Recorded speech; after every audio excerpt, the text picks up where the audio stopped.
Welcome back to Cape Chronicle. I'm Jacob McClellan.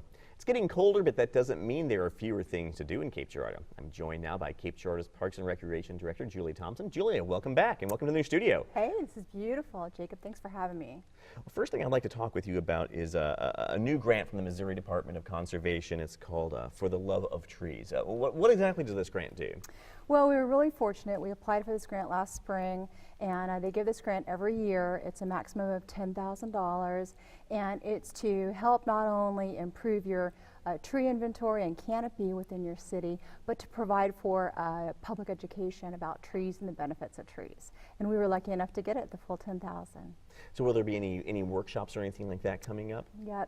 The very first thing we did was to do tree inventory for Kappaha Park, which you're familiar with. It's part of our master plan for the park. But the cool thing coming up in 2013 is we have 3 public education workshops, one in actually February 2nd, March 2nd, and April 6th. Those are all Saturdays, and those are going to be public education workshops about the benefits of trees. Now, as I understand it, there are going to be some improvements to Cape LaCroix Trail. Tell us a little bit about these improvements and when we'll start seeing them. Yes, the Cape LaCroix Trail Master Plan, we're wrapping up the final portions of just the cost estimates. It's a long-term master plan which was really designed to just assess what the deficiencies are in the trail, what are the positive things about the trail, and what do we really need to do to make it better. And the good news is everybody loves the Cape LaCroix Trail, but we do need to do some things like adding in new signage and wayfinding. We need to be able to let people know when they get on the trail, how far is it going to be to get to one direction or the other? What can you see along the way? We really have a deficiency of things like benches and water fountains, so we hope to add those to the trail within the next coming, I would say probably a year or two. You'll start to see, even by summer, some improvements to the trail.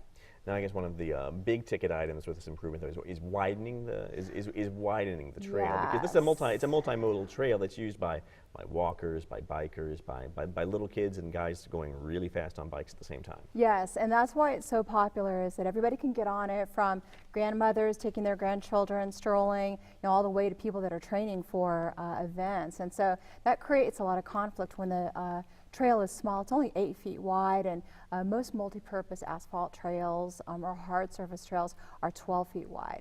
So in order to widen that trail, we'd have to either add 4 feet to make it that width, and in some areas we won't even be able to do that because underneath the bridges and the bridge abutments are just narrow, so it would take a lot of funding to be able to do that. But as we are able to renovate portions of the trail, we will widen it to that full 12 feet. And the reason it's 12 feet is because each person, whether they're walking or biking, you account for about 3 feet, and you want to be able to have 2 people walking side by side and then coming towards you, and that kind of gives you that amount of space where people feel a little bit more comfortable and safer.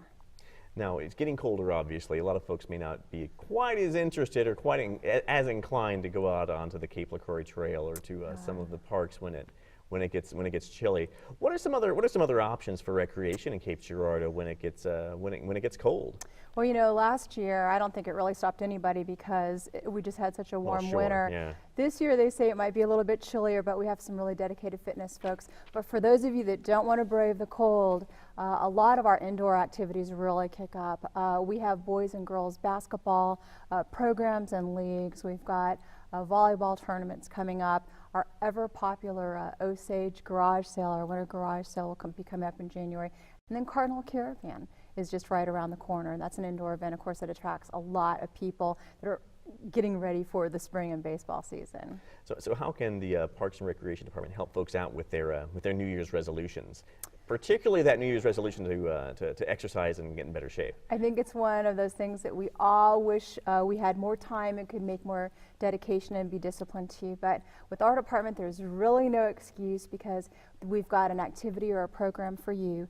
We have 2 fitness centers that are located within the city. One is at our Osage Center, and then one is at the new Shawnee Park Center that has great fitness equipment. When you buy a fitness pass, it's as reasonable as $1.60 per visit. for I believe it's a 12 pass. So we've got great people that can help you with your fitness training if you want something that's a little bit more intense or customized to your fitness needs. We've got personal trainers that can meet with you and give you prescribe a really nice fitness program. So make those resolutions and come visit Cape Parks and Rec for all your fitness and health needs.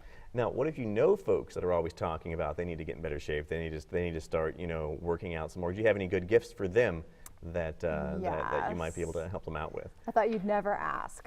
It is the season to be giving, and we do have great stocking stuffers and gift cards. All you need to do is stop by either Arena Park or Osage, and if you haven't gotten that Christmas gift for that special someone or made that New Year's resolution for that person, come by and pick up a gift card and a stocking stuffer. Or we've even got things like golf memberships that you can buy for that special golfer in your family, or even memberships to Cape Splash. You know, there's only, I think it's 165 days until Cape Splash opens this next spring. Now, coming up in January, what are some, are there any special programs coming up in that month? Well, January, I think I mentioned we've got the Cardinal Caravan. We have several tournaments, the garage sale, but the one I want to really put on people's radar screens comes up in February, and it's our father-daughter dance.